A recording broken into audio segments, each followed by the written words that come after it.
বেটা আমার জীবনটা তেনা তেনা করে দিয়ে এখন আরামসে ঘুমাচ্ছে। আমি কার কথা বলছি? আমার স্বামীর কথা। কেন জানেন?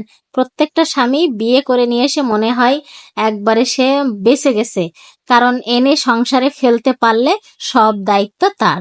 নেও, লেও ঠেলা, মানে সংসারে কাজ করো, বাচ্চা পালো, স্বামী পালো, মানে সব কিছু তার হচ্ছে আন্ডারে। তো কেন জীবনটা তেনা তেনা হবে না বলেন?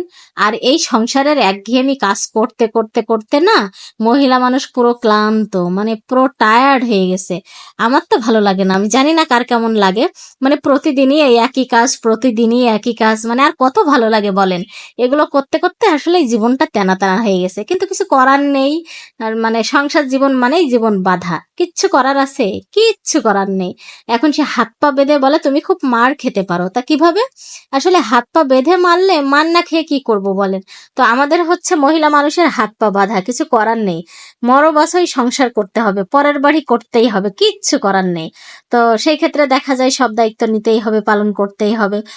কোন দায়িত্বটা থেকে আপনি এড়াবেন? আপনার সংসার, রান্না বাড়া, আপনার সন্তান, স্বামী, সব দায়িত্ব থেকে আপনি পারবেন? কোনো দায়িত্ব থেকে এড়াতে কখনো পারবেন না। আপনাকে এই সংসারের দায়িত্ব আপনাকে নিতেই হবে। তো মানে এই সংসারের দায়িত্ব ঘাড়ে নিতে নিতে, কাজকর্ম করতে করতে, মানে সবকিছু একঘেয়েমি লাগে। যাই হোক, অনেক বকবক করলাম। মেয়ের নাস্তা বানাই নিয়ে আসছে আজকে একটা ঝটপট যে পরোটাগুলো থাকে, ওই পরোটা দিয়ে ডিম দিয়ে ভেজে নিয়ে আসছি।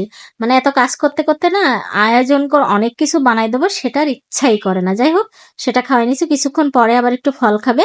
তো আঙ্গুর ফল বললাম, আমি আঙ্গুর ফল খাবো, কারণ কয়েকটা ফল রাখি, ওকে ও চুজ করে যে কোনটা খাবে।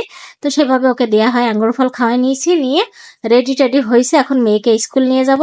আর এইখানটায় আমার আর একটা প্যারা হচ্ছে, 2 ঘন্টা আমাকে ওখানে বসে থাকতে হবে। আমার ছোট বাচ্চা আমি রেখে আসতে সাহস পাই না। তো ওখানে স্কুলেই বসে থাকি, একবারে নিয়ে বাসায় আসি। বাসায় আসার পরে আবার মা মেয়ে একটু ফ্রিজ থেকে ঠান্ডা ঠান্ডা আম বের করে কেটে খাচ্ছি, কারণ বাইরে থেকে আসলে না কিছু ঠান্ডা খেতে মন চায়।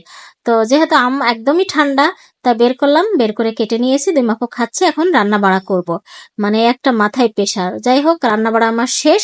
এখানে সহজে ঝটপট রান্না করেছি।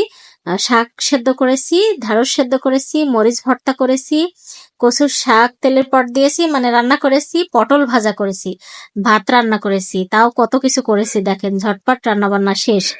তো ওর বাবা লিচু নিয়ে আসছিল, এখন আমরা সবাই মিলে বসে বসে লিচু খাবো। লিচুটা আমাদের অনেক পছন্দের।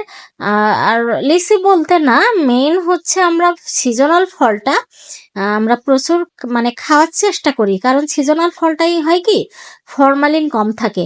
যেটা অ্যাভেলেবেল থাকে বা অনেক প্রচুর হয়, সেটাতে দেখবেন ফরমালিন কম দেয়। এই জন্য সিজনাল ফলটা অন সিজনে খেলে সেটাতে ভয় থাকে বেশি, সেটাতে থাকে বেশি, যার কারণে সিজনের টাইমে খাবেন, অনেক ভালো হবে। তো আমরা সিজনাল ফলটা দেখা যায় বেশিরভাগে নিয়ে এসে আমরা সবাই মিলে একসাথে খাই, এটা আমাদের সব সময়ই হয়। তো আজকেও বসে বসে সবাই মিলে আমরা হচ্ছে খেয়ে নিছি। তো এই ছিল আমার ছোট্ট একটা ভিডিও। কেমন লেগেছে সবাই কমেন্ট করে জানাবেন। দেখেন সব খেয়ে ফেলেছি। তো সবাই